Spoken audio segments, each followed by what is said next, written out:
Benoît Hamon, ministre de l'Éducation nationale, est notre invité ce matin. Bonjour. Bonjour Jean-Jacques Benoît Bourdin. Hamon. Samedi, cérémonie, je vais vous poser directement la première question sur Christiane Taubira et la Marseillaise. Comme ça, nous parlerons d'éducation ensuite.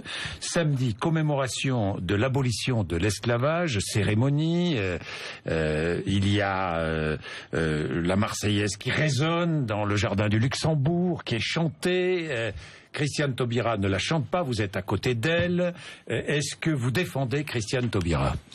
Je ne la chante pas non plus, comme la plupart des autres ministres. Pourquoi? Parce qu'elle est chantée par une soliste, la Marseillaise, ce jour-là. Et quand la Marseillaise est chantée par une cantatrice, comme quand elle l'était le 8 mai par les chœurs de la garde républicaine, dans ces moments-là, la Marseillaise, elle inspire quoi? Le recueillement. Et on ne la chante pas, on ne rajoute pas forcément sa voix à celle d'une soliste, d'une cantatrice ou d'un chœur. Et je ne comprends pas qu'on lui fasse à elle ce procès-là. Pourquoi est-ce qu'on me le fait pas à moi? Moi, je la chante dans les stades, la Marseillaise, sans problème. Mais quand il y a une commémoration, quand il y a une belle voix qui chante la Marseillaise, eh bien, ça inspire quoi? Le silence, le recueillement, et un moment qui est un moment que l'on partage avec d'autres. Et je suis... que pensez-vous de cette polémique, justement, qui est née de cette demande du Front National, notamment, ou de certains élus UMP, de démission, demande adressée à Manuel Valls, qui ne s'est pas exprimé hier soir, mais... Mais c'est, honnêtement, pourquoi est-ce qu'on me la fait pas à moi, cette demande? Je suis ministre de l'Éducation nationale. Oui. Je ne la chante pas le 8 mai. Je ne la chante pas le 10 mai aux côtés de Christiane Taubira. On lui fait le procès à elle. Pourquoi elle? Parce qu'elle est devenue le symbole aujourd'hui de conquête, d'une forme de démocratie vivante, de république vivante, qui assume la diversité de la société française, là où d'autres partis aujourd'hui rejettent cette république-là, rejettent ses règles, rejettent cette diversité, rejettent cette envie de progresser tous ensemble. C'est pour ça que Christiane Taubira, est l'objet de toutes ces critiques et toutes ces polémiques. La réalité, c'est qu'on va pas me le reprocher à moi. Pourquoi? Parce qu'on sait que nous sommes aujourd'hui nous respectons profondément et l'hymne national et ce qu'il porte de message de la République, mais on lui fait le reproche à elle parce qu'elle est devenue l'objet de toutes les polémiques, injuste, et elle a eu raison de réagir parce que c'est injuste. Mais quand elle réagit, elle dit certaines circonstances appellent davantage au recueillement qu'au karaoké d'estrade. N'est-ce pas maladroit? Mais franchement, ce qu'elle veut dire, c'est que quand vous avez un chœur, la Marseillaise, c'est pas quand vous avez un chœur, quand vous avez le chœur de la garde républicaine qui chante, si vous rajoutez votre voix au cœur de la garde républicaine, lors des cérémonies du 8 mai, à l'Arc de Triomphe, je ne suis pas persuadé. Oui, mais d'autres chantaient samedi. D'autres chantaient samedi. Samedi, je ne sais pas. D'autres ministres, dans le public, le Premier ministre. Mais dans le public, non, mais il y a eu 2 cérémonies. Oui, 2 moi, cérémonies. J'ai fait celle du jardin du Luxembourg. Il y avait sans doute des gens qui chantaient, mais le problème, est-ce que tout ça, pour ça, est-ce que cette polémique a une utilité? Est-ce que on n'a pas d'autre chose plus importante que de mettre en cause une ministre? C'est dérisoire. Mais oui, c'est dérisoire. Est-ce qu'elle a mal servi la République, Christiane Taubira? Non.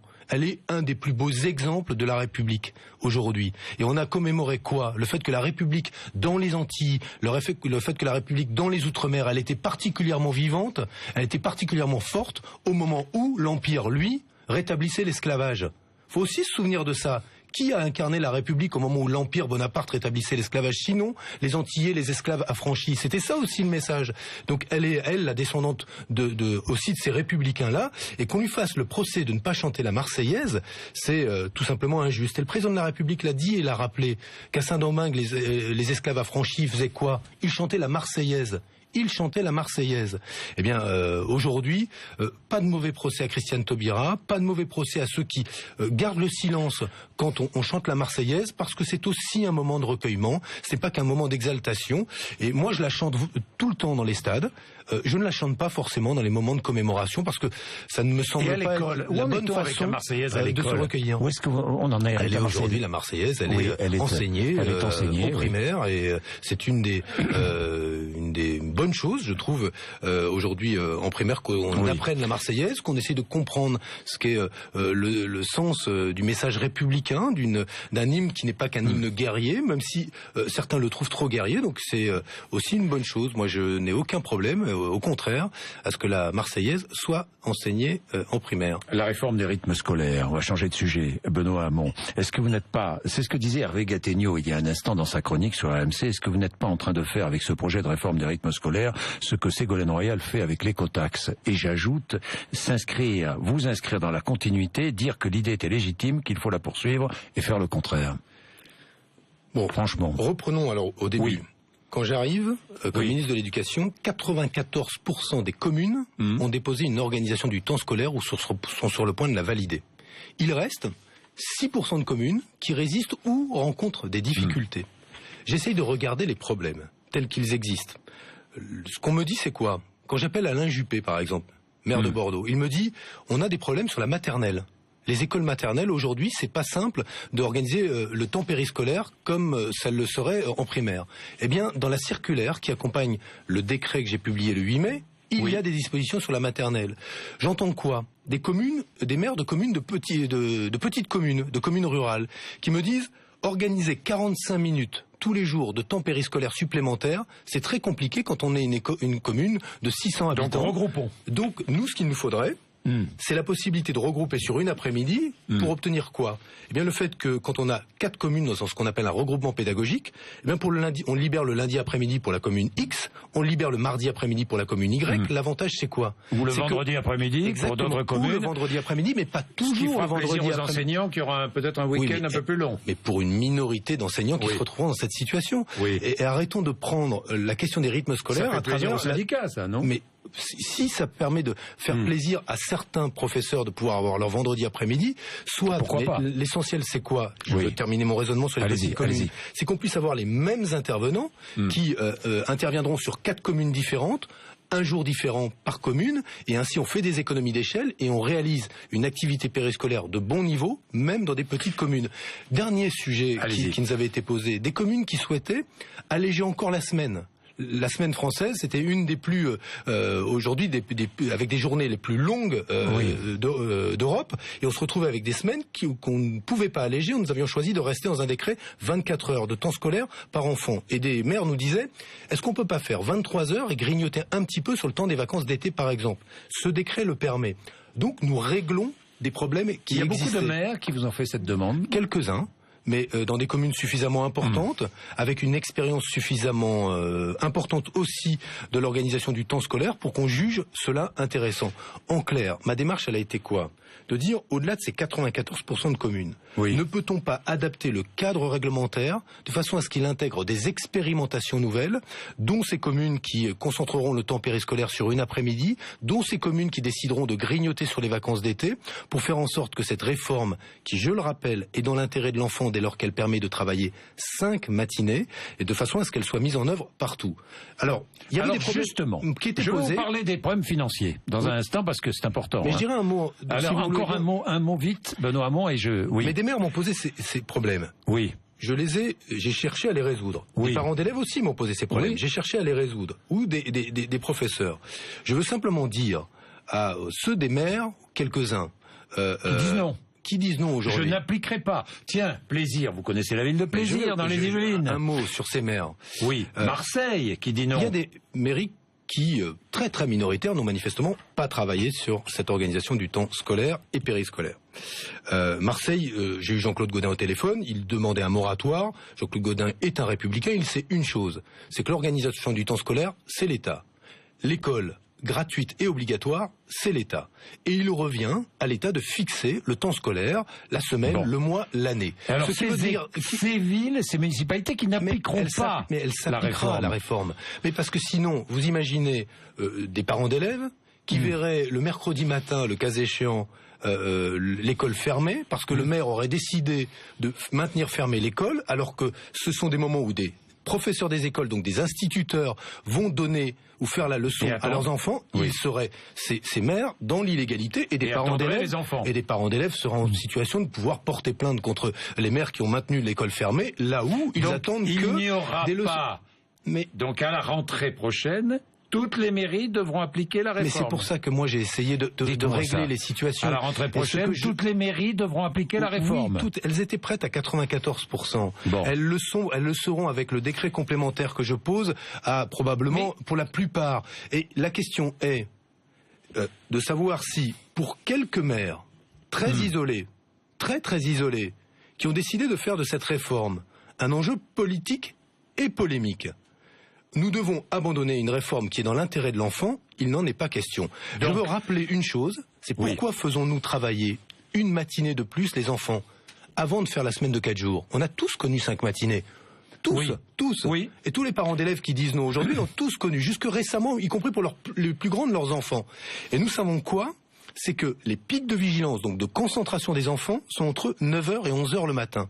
Le fait de faire travailler une matinée de plus tous les enfants de la République, c'est une occasion de mieux apprendre. Une matinée pour mieux apprendre. Apprendre mieux, c'est aussi avoir le goût de l'effort, le goût du travail, avoir plaisir à apprendre. Et pourquoi est-ce que c'est ma responsabilité de le faire ? Parce que je termine en CM2 aujourd'hui sur la lecture, sur les mathématiques, sur le fait de poser une fraction, sur le fait d'être capable de donner le double d'un nombre entier simple. C'est sur ces fondamentaux-là, sur des règles d'orthographe simples, on constate quoi ? Une faiblesse. Grande faiblesse. Oui, un vrai recul des apprentissages fondamentaux. Et parce que l'on constate cela, il est de notre responsabilité, de la mienne comme ministre de l'Éducation, de faire en sorte qu'on travaille un matin de plus, parce qu'en travaillant un matin de plus, on donne une chance de plus de réussir à tous les enfants de la République. Alors, donc, la réforme doit être appliquée à la rentrée prochaine. Que ferez-vous contre les mairies qui ne l'appliqueront pas ? Mais moi, il ne m'appartient pas les maires savent parfaitement qu'ils ont à l'appliquer. Pour la première fois, on les associe à l'organisation du temps scolaire. Donc ils appliqueront, mais ils seront obligés d'appliquer. Les enseignants, les écoles seront ouvertes. Les écoles seront ouvertes. Jean-Jacques Bourdin, ma conviction, c'est que je pense qu'il n'y aura pas de maire pour fermer le mercredi matin une école, là où il sait, le maire, que c'est de la responsabilité de l'État de fixer le temps scolaire. Une école avec le directeur, avec les enseignants qui attendent les enfants. Non, mais imaginez-vous que les parents laisseront une école fermée le mercredi matin parce que le maire, parce qu'il n'a pas été assez consciencieux à appliquer, n'a pas voulu organiser la réforme, en dépit du fait que j'ai maintenu, ou le Premier ministre a choisi de maintenir une année supplémentaire le fonds d'aide aux collectivités locales, alors que, donc, les enfants pourraient rater quoi ? Une leçon ou des leçons importantes de calcul pour la première fois où on pose les fractions, des leçons importantes en français où pour la première fois on apprendrait les verbes du troisième groupe, etc., etc. Les parents accepteraient ça ? Je ne le crois pas. Je ne le crois pas. Et je pense que les maires, mais quand j'ai envie de vous dire, moi je sais que l'immense majorité des maires n'a pas du tout cette intention-là. Que quelques maires très isolés décident cela. D'abord, ils nous font courir un risque, et d'abord un risque aux enfants. Alors, le coût, quand même. Vous avez annoncé 370 millions d'euros d'aide pour 2014, on est bien d'accord ? Absolument. C'est pas vous qui l'avez annoncé, c'était déjà annoncé. 2015, combien, puisque vous prolongez d'une année ? Alors, nous allons regarder les communes qui ont le plus de difficultés à mettre en œuvre un accueil périscolaire à côté de cette organisation du temps scolaire. Pourquoi je fais la distinction ? D'abord, pour rappeler que les activités périscolaires sont facultatives. Pour les élèves, comme pour les villes. Et je rappelais aussi aux Français qui nous écoutent que nous donnons une aide de 50 € par enfant aux villes, qu'elles organisent ou pas le temps périscolaire. Il y a un certain nombre de maires qui disent nous n'organiserons pas le temps périscolaire, mais qui percevront malgré tout 50 € par enfant. Je le rappelle, l'aide de l'État, elle n'est pas facultative. Elle va aux villes, quoi qu'il se passe. Quoi qu'il arrive. Non, je dis ça parce qu'on entend les maires dire nous n'organiserons pas et nous ne recevons pas assez d'aide. En tout cas, ils seront aidés, mais ils ont décidé de ne pas organiser de périscolaire. Donc, ce que nous allons faire pour l'année 2015-2016, puisque nous prolongeons. 2015-2016. Estimer ce que sont les besoins des collectivités, là où certaines activités périscolaires ne nécessitent pas de financement. Ça sera moins de 370 millions. Mais peut-être, nous en discuterons, mais c'est difficile de dire pour 2015-2016 ce que seront les besoins, sachant que cette année nous mobilisons quoi ? 50 € pour toutes les villes. 50 € plus 40 € pour les territoires, par enfant, pour toutes les villes. 50 € plus 40 € en zone rurale ou en zone urbaine défavorisée. À ces 50 € plus 40 € par enfant s'ajoute quoi ? 54 € par enfant quand vous faites un accueil de loisirs validé par les CAF qui garantit des taux d'encadrement qui sont satisfaisants et des activités avec des intervenants de bonne qualité. Donc ça peut aller jusqu'à 144 € par enfant. Là-dessus, l'État montre qu'il ne se désintéresse pas du financement de ces activités périscolaires et il prend un nouvel engagement. C'était demandé par la plupart des maires, notamment de l'UMP, qui disaient vouloir un moratoire. Ils voulaient que l'aide soit prolongée en 2015-2016. Elle le sera, c'est la décision du Premier ministre. Il n'y aura pas de moratoire, ceci dit. Bon. Non, mais pour une raison simple, oui, c'est que je ne veux pas qu'il y ait de désordre. Oui, j'ai compris. Si vous on ne voulez commence pas à de désordre, donc la réforme doit être appliquée mais à je la vais vous rentrée prendre par un exemple. Si par exemple on avait dit pas de maternelle dans le temps, dans l'organisation du temps scolaire, ça veut dire que vous auriez eu un enfant en maternelle avec un temps et son grand frère ou sa grande sœur en primaire avec un autre temps scolaire. Alors, puisqu'on parle de maternelle et de primaire. Depuis quelques semaines, ça fait 2 ou 3 fois, des mères voilées manifestent devant une école maternelle du Blanc-Ménil en Seine-Saint-Denis pour obtenir le droit de participer aux sorties scolaires de leurs enfants. Est-ce que ce droit leur est refusé à cause de leur voile ? Il y a une circulaire qui existe dans ce domaine-là qui prévoit que... Circulaire Châtel. Qui prévoit et qui est appliquée avec beaucoup de discernement en réalité sur le terrain. Je vous le dis parce que moi je sais, pour l'avoir vu, avec beaucoup de discernement, quand il n'y a pas d'eau, aujourd'hui quand la plupart des parents qui accompagnent ou qui sont en situation d'accompagner les enfants, notamment des mamans, ne portent pas le niqab, mais juste un foulard ou un voile, c'est aujourd'hui dans beaucoup de villes une réalité. Pas partout. Non, pas partout. Mais c'est là où il faut faire preuve de discernement. Qu'est-ce que vous demandez à ceux qui interdisent Est-ce que c'est juste d'interdire à une maman qui porte juste le foulard d'accompagner ses enfants lors d'une sortie scolaire? Est-ce que c'est juste? Je pense aujourd'hui qu'il faut regarder au cas par cas et faire preuve dans ce domaine-là de discernement. Mais est-ce que c'est juste de lui interdire? Je vous pose la question. Dans certains cas, ça peut l'être. On ne sait pas. C'est juste de l'interdire. Dans certains cas, je ne sais pas. Moi, je ne connais pas les parents. Vous savez, on parle. C'est pas de l'abstraction. Les parents d'élèves, une dame avec un voile dans une ville X, elle n'a pas le même, on peut pas mettre un signe égal avec une autre dame dans une ville Y, comme avec les parents d'élèves que vous rencontrez dans chacune des écoles. Vous trouverez des parents d'élèves qui sont très soucieux de l'intérêt général, et vous trouvez aussi des parents d'élèves qui sont, pardon de le dire, quelques-uns très consuméristes et qui attendent que l'école s'adapte à leur enfant et pas le contraire. Et donc on se met tous au service d'un seul et unique enfant. Donc moi ce que je dis, c'est qu'il faut dans ce cas-là et dans ce cas précis faire preuve de discernement et regarder de quelle manière, dans un certain nombre de situations, on peut accepter que c'est déjà le cas des mamans qui portent un voile. Vous recommandez une certaine mansuétude, je recommande le discernement. Voilà. Le discernement, oui.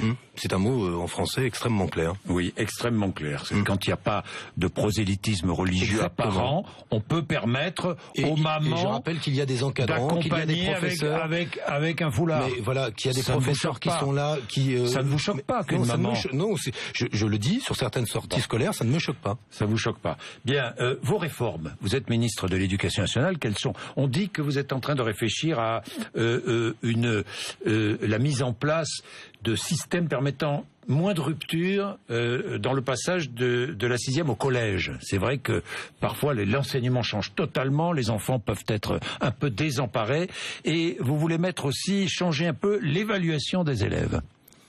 Alors, on a déjà des choses qui se font sur l'évaluation des enfants avec la dictée. Aujourd'hui, vous savez, vous êtes noté négativement en quelque sorte.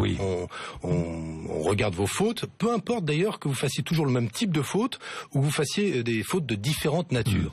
Ce que nous avons souhaité, c'est qu'il y ait une évaluation plus positive qui insiste sur les progrès de l'élève et qu'on n'ait pas toujours une forme de note punition, de note sanction qui se termine toujours par un 0, même si vous avez mieux conjugué qu'auparavant et que vous avez progressé dans un certain nombre de domaines. C'est par exemple ce qui a été proposé dans le cadre de l'évaluation de la dictée. Je souhaite que sur les évaluations des enfants, on ait une approche qui soit une approche moins punitive, qu'on finalement on rompe avec cette logique du tri par l'échec, où ceux qui échouent sont mis de côté et on ne garde que ceux qui réussissent, et on cherche toujours une solution qui est une solution de rechange pour ceux qui échouent. Mais cette école républicaine-là aujourd'hui, elle sait très bien sélectionner les élites, mais aujourd'hui elle a un vrai échec en matière justement de lutte contre les inégalités sociales. Première chose sur l'évaluation. Ensuite, sur le rapport primaire-collège.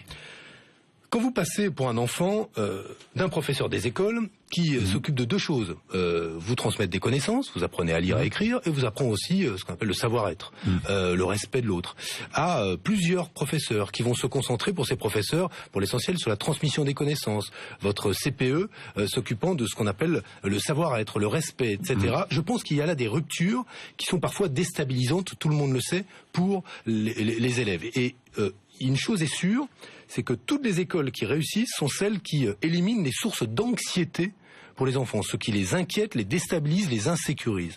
Eh bien, dans ce lien entre le primaire et le collège, il y a déjà des efforts considérables qui sont faits pour lutter contre le décrochage, et nous allons les poursuivre, et nous devrons réfléchir à cette jonction, parce que c'est une jonction, effectivement, qui peut amener à ce qu'on accentue le décrochage plutôt qu'on aide à le résoudre. Je rappelle, et c'est un des chiffres préoccupants pour l'éducation nationale française, aujourd'hui, qu'en 6e, on a un recul des apprentissages fondamentaux, comme évidemment en fin de CM2, tout à fait préoccupant pour le français et que pour les mathématiques, et que c'est une des questions prioritaires sur lesquelles nous devons nous pencher. Et là encore, je le dis, moi je ne veux pas travailler avec de la brutalité, je veux essayer de réunir l'ensemble de la communauté éducative sur les solutions. L'un des axes sur lesquels vous avez travaillé. J'ai une dernière question à propos du Nigeria, des lycéennes enlevées au Nigeria. Vous avez vu sur les réseaux sociaux, de nombreux lycéens se mobilisent dans des écoles, des lycées, on se mobilise. Est-ce que vous encouragez ces initiatives? Oui. Oui. Et vous demandez aussi aux enseignants je ne sais pas moi, de parler de cet enlèvement, des conditions de cet enlèvement dans leur classe. Le 10 mai, on vient de commémorer les abolitions. Il n'y en avait pas eu qu'une en France de l'esclavage. En même temps que coïncide un acte qui est un acte qui montre que l'esclavage aujourd'hui persiste. Alors est-ce que vous encouragez toutes les initiatives dans les lycées? Je pense que des initiatives qui visent à exprimer de la solidarité à l'égard de ces jeunes lycéennes enlevées ou collégiennes, parce qu'il y en a des très jeunes, sont bonnes, sont positives. Et est-ce que les enseignants doivent s'engager? S'ils le souhaitent, c'est déjà le cas. J'étais avec beaucoup de collégiens qui se sont engagés dans des films, dans des expositions pour le 10 mai.